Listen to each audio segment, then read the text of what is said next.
I am.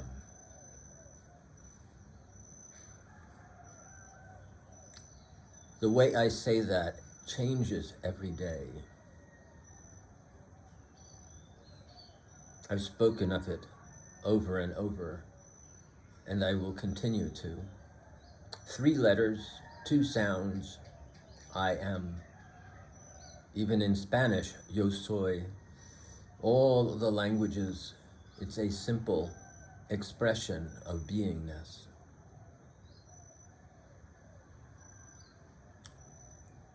When I feel a certain way, it's very ponderous. When I feel like if I'm lighter, it has a lighter feel, but it always epitomizes my feelings, always. How I say it, how I present it, is always exactly the way I feel. I am.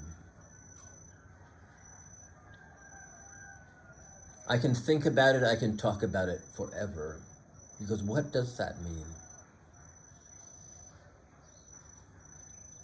For me, it is the ultimate truth. There's nothing that is more true to me than that phrase. You can talk about God, you can talk about anything, you can talk about the tree, you can talk about whatever to me. But in the end, for me, I am is the truth. There's no way it can be disproved to me. And if it is disproved, it is through my death, through you killing me and proving that it is incorrect or wrong. But to me, it will no longer be valuable.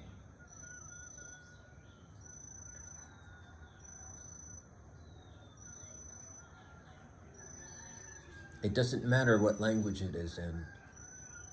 That is different from the word God, from all the different words that this, let us call it an infinite source, is called. And I think that is incorrect. The infinite source, that which is ineffable, should not be named. It cannot be named. By naming, one turns it into a material. One limits it. One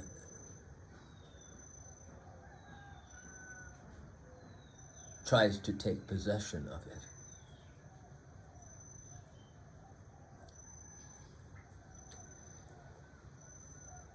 So I had to reach over the fence to the left of me and speak to the workers who had started drilling at 9 o'clock. And it just presents a huge irony for me, which is extremely emotional.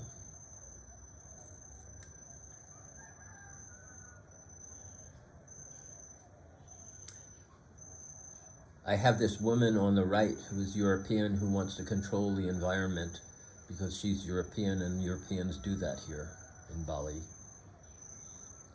And I have workers on the left who are Balinese who are doing their job. And I admire them and honor them for doing their job. But they are making a huge sound with a saw and drill. The kind of sound that, for me, as a being, hurts my ears. But they're building something. On the right is the woman, the European woman, who has some PTSD about large vocal sounds, and thus is unwilling to give me even a moment of expressing vocal sounds in my house. In dealing with the workers, I said, could you wait a minute so I can do my talk and then begin? And they agreed. I appreciate that immensely. But as you can see, I'm between a rock and a hard place, exactly the perfect definition of it.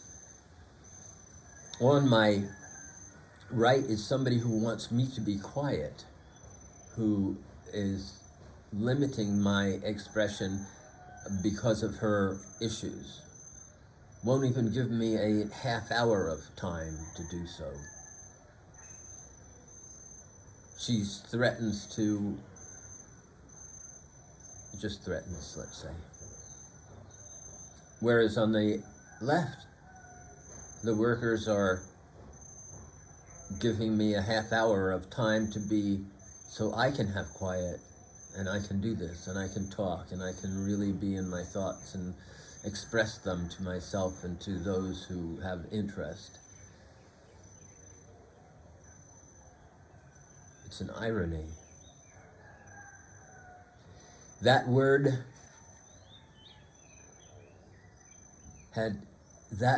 took me a long, long time to understand. When I was in school, I had all of my teachers, when we talked about books, they would say, look at how this author shows irony by doing so-and-so or so-and-so. And I was like, it was such a big word to me. So big. I could not get it. I would look in the dictionary and read on it. I read, and this really is one of those big things. I really wanted to understand this word. It seemed so important to me to understand, what is irony? What is going on? What is this word? Why do the teachers use it? Why does it feel so dense? I'm not sure when I got it, when I really understood it. It was perhaps when I started playing out in the street. There was something that happened that really illustrated the notion of irony. But it was something real and something very large. I wish I remembered it. But now, my understanding of what irony is, my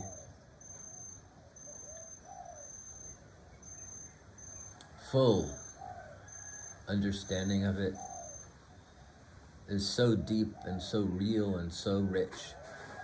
I love this word now. So in my life, when I refer to irony, as I feel it right now,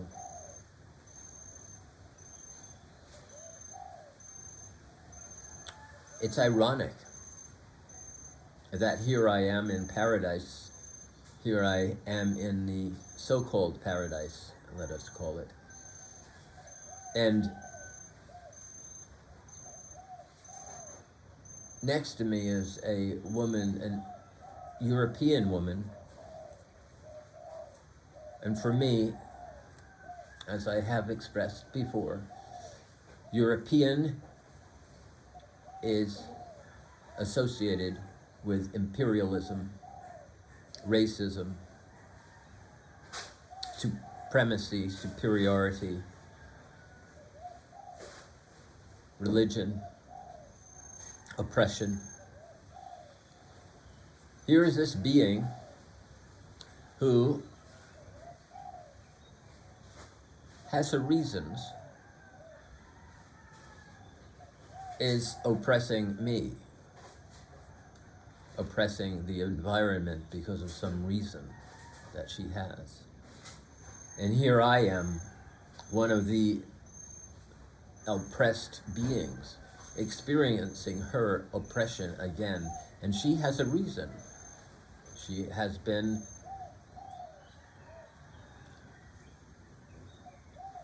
let's say, injured by vocal sounds from somewhere.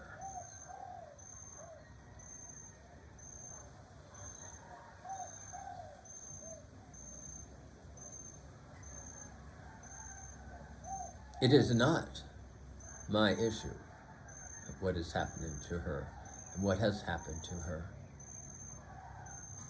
It is not my issue what has happened to her and what has happened to the neighbors in general.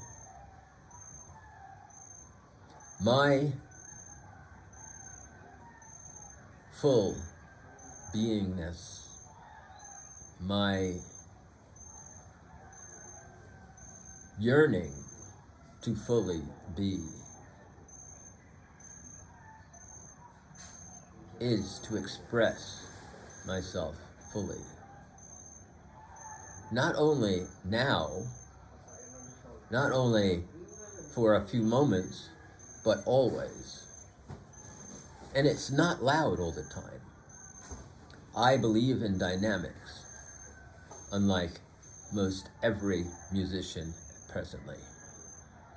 Dynamics to me are the core of music, the core of expression.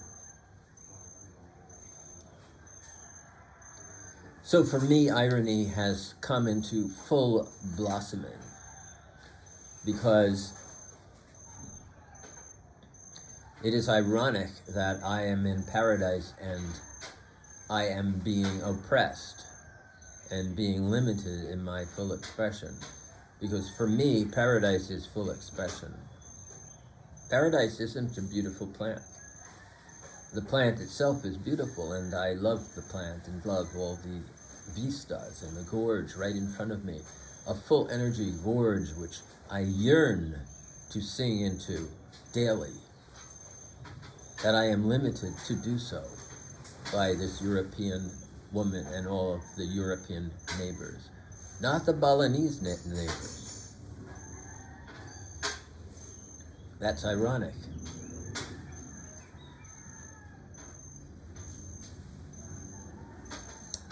It's also ironic that there has never been a brown-skinned being who has tried to limit my expression, ever. It's always been European beings, always. Or let us consider that white Americans have that connection, so therefore they are, in a sense, Europeans. It is a belief in superiority and the superiority of culture which has caused them to oppress everything around them. And then to set up a system where they are in superiority to all things.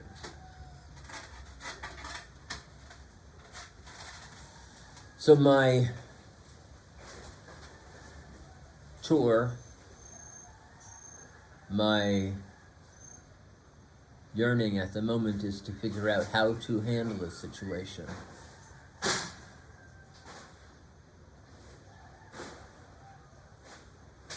My first reaction is to leave, to move away, to go somewhere else. I have been feeling that for a while now. To leave, go away. Why am I in this spot? I can't express myself. What reason should I be here? Should I tolerate everybody? Should I tolerate this environment, this situation? I should just leave. It comes back to the why am I in Bali?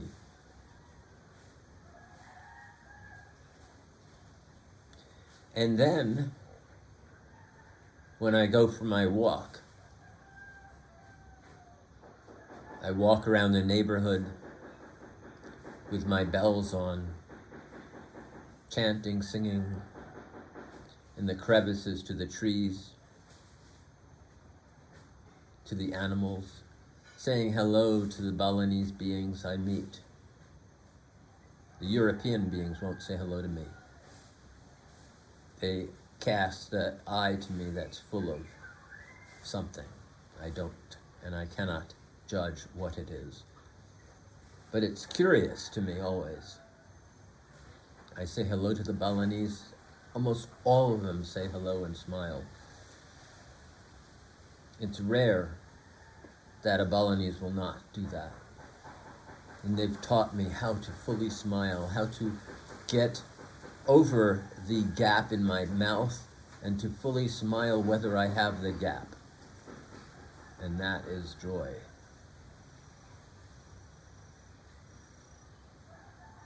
And I sing. I do my rhythms with my feet.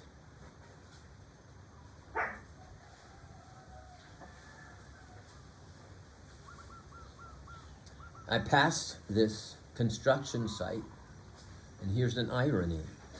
I passed this construction site, and all the workers are just gathering to do their work and build a building. And they're used to me now when I pass to call me. And what I do is I come back and I do a little dance and sing with them, and now they are all singing and dancing with me. I can tell that what happens is that I give them energy, full energy to work and to do their chores. They have such joy when I come. It is really amazing. So is that why I'm in Bali?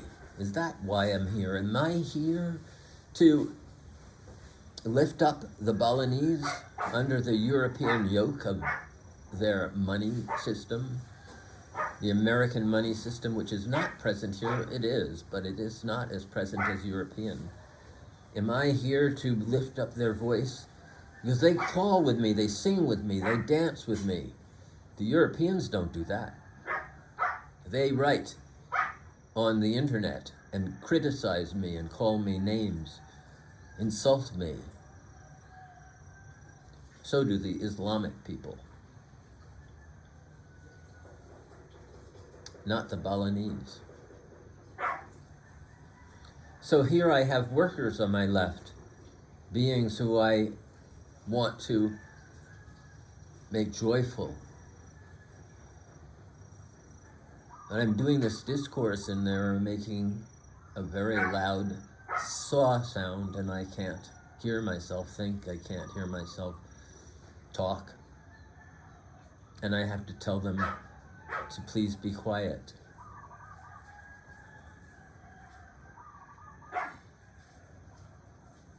So much irony. So much learning what that word means. So much learning what and how deep a word that is.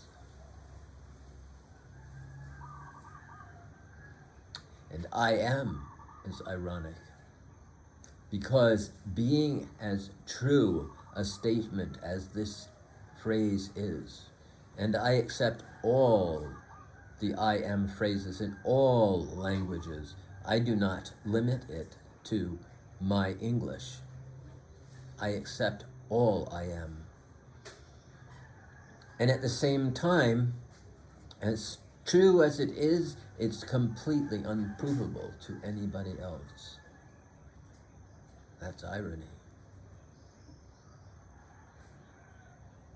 The proof is I am.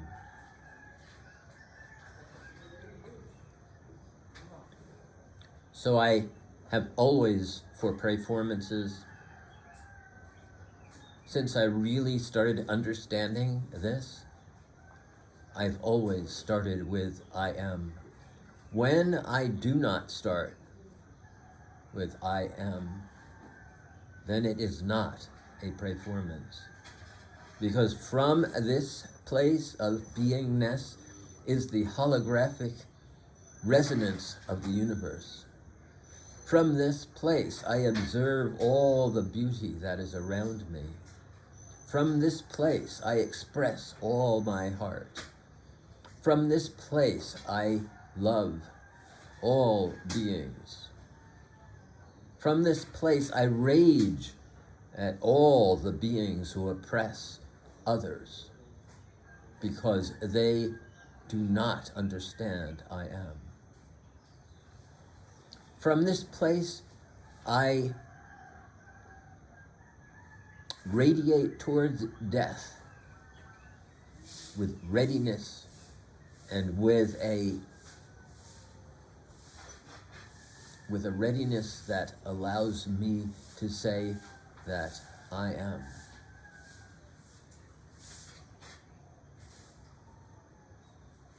It is in saying this also that I separate myself from the animals, from the primitive beings who exist in the world, because that phrase is impossible in their beingness. They just are. I am is a point of consciousness.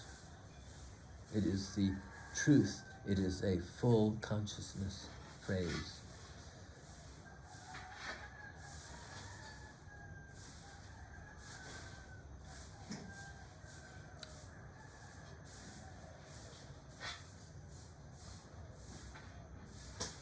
So, I didn't expect to go into this. It is a redundancy that I constantly reiterate over and over. I did want to say that the sweetie is feeling better, and I love that she's feeling better. It just helps me a lot.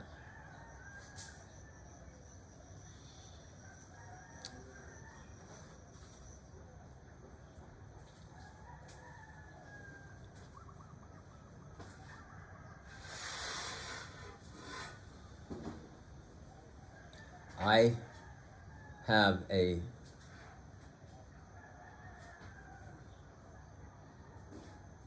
way of being in the universe that is, I can tell, different from most people. I do not seek to acquire much material things. I do not work out for the purpose of living longer. I do not oppress other people for the sake of my ego. I am moral because of my desire to die well. I do not follow any religion. I eschew all religions. I look at them, I study them, but I do not participate. All religions, in order to survive, have chosen to proselytize, to try to convince everybody else to do the same thing. But I don't need to, because I am. From this seat of truth, I don't need to proselytize anybody. I don't need to tell you to believe what I believe. You believe whatever you want, but I am. This perspective is exceptionally powerful, exceptionally creative, exceptionally passionate, devoted, caring, loving,